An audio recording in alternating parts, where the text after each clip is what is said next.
Hi, Jill back. Sorry, my brain's been a little fuzzy. I got COVID and then I've just worked a whole bunch. But I've been working on episodes. So I'm going to do another short. And I'm just going to make a salad because I really just wanted a salad today, mainly for this salad dressing. It might be regional. I don't know if it's universal, but I don't know. It's delicious. So I'm going to make a salad. But while I do that, I'm going to tell you of the mysterious murder of Michael Hunter. So, this one came from an episode of our favorite show, Unsolved Mysteries. So, if you know how to make a salad, I can't really help you. I'm just going to cut up some lettuce because I've also got some bag salad that I'm going to toss in here. So, with some, it's got carrots and shit in it. So, get that started.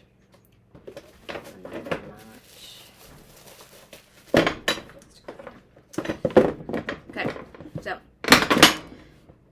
this one's a short one. So, this one's from Unsolved Mysteries, and this is one I vividly remember watching on Unsolved Mysteries.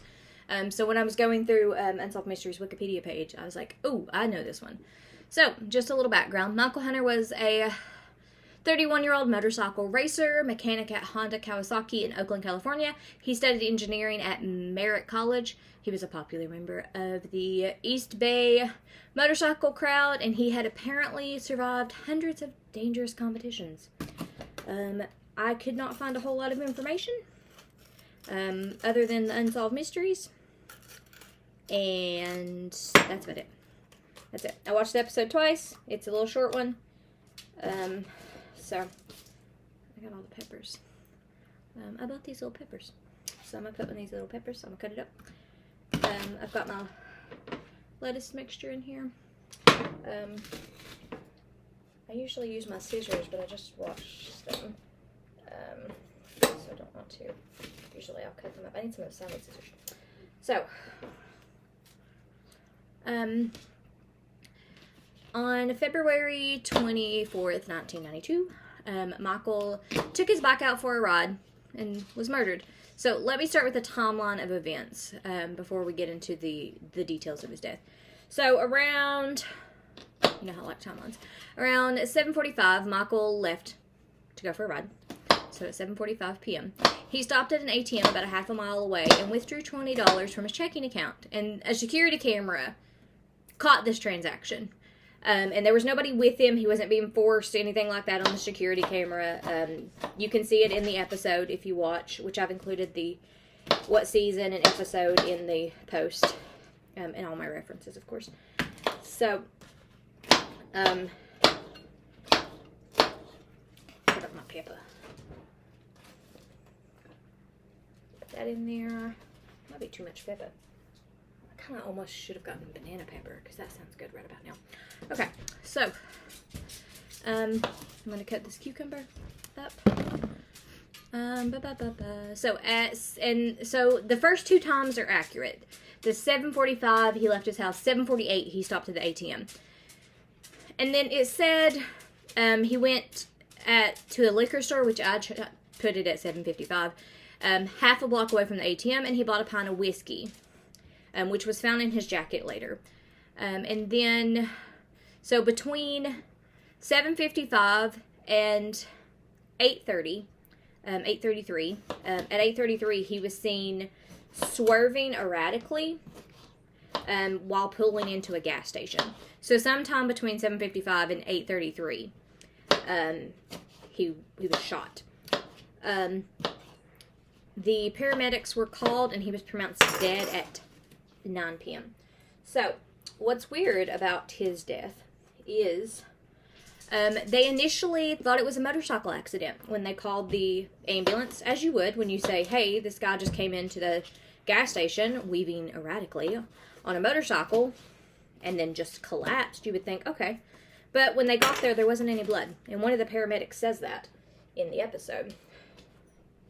I'm going to cut chunks of this. And stick it in the box here. The storage box. I feel like if I cut it up too much, it's just a waste. So, put that there. And I also have some 50-50 blend. I'm going to put some in there. you know, since I need more greens, if that makes sense. I'm only going to put a little bit of kale and spinach in there, just because I can. So, a few minutes later, so the last few moments of Michael's life are unknown. Like I said, he was spotted weaving erratically at the gas station on his motorcycle, and then when he pulled in, he fell to the ground. So they initially thought it was a motorcycle accident, but there wasn't any blood. So that would be typical with a motorcycle accident, because you usually get some road rash or something's bleeding because you fell off a bike onto pavement. His pulse was faint, and he was barely alive. At the time, he was unknown. So he was taken to the hospital. When he got to the hospital, it was discovered that he had been shot 3 times by a small caliber weapon.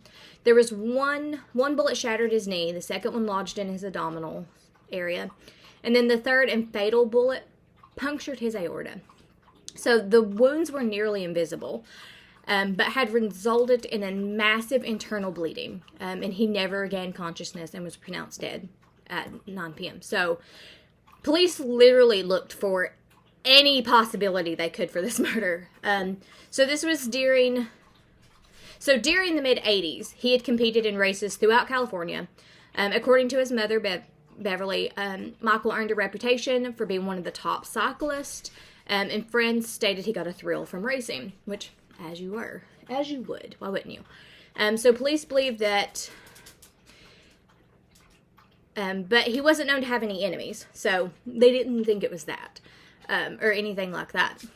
So police believe that he was heading to the Frontage Road, which was about 3 miles away from the gas station. The area was known for its breathtaking views of the Bay Bridge, and while they think someone attempted to rob him and take his bike, so he drove off in an attempt to outrun the bullets. So that seems like the most plausible one. Is that somebody tried to rob him, because they didn't really find an ID or anything on him, which is weird, because usually you have your ID. I mean, he had to have had his wallet, because he went to the ATM. You're not just going to carry your debit card in your pocket all willy-nilly like. Only crazy people do that. That's how you lose your debit card. But they didn't take the whiskey, but that was inside of his jacket, so I'm going to get some tomato. And since he never regained consciousness, there was no one, he wasn't able to tell anybody anything. So no one's ever came forward. No one's ever said they've seen anything. His friends and family did raise a $10,000 reward for any information. That seems like it's still available, according to everything I've found. I didn't find a whole lot of information. Like I said, I had what came from Unsolved Mysteries. And then I found one newspaper article, which was about his memorial. That's it. That's all I found on this man. I've got all of that included in the notes. I made a salad. So all that's included in the post that will go with this.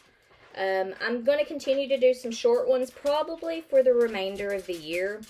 And then maybe towards the beginning of the year, I'll do some... Oh, that's too much dressing. Can you ever have too much ranch dressing, though?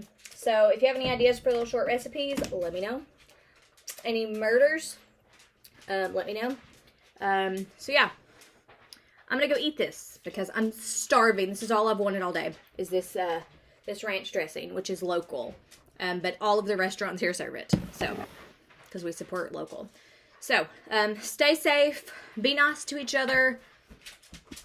See you next time.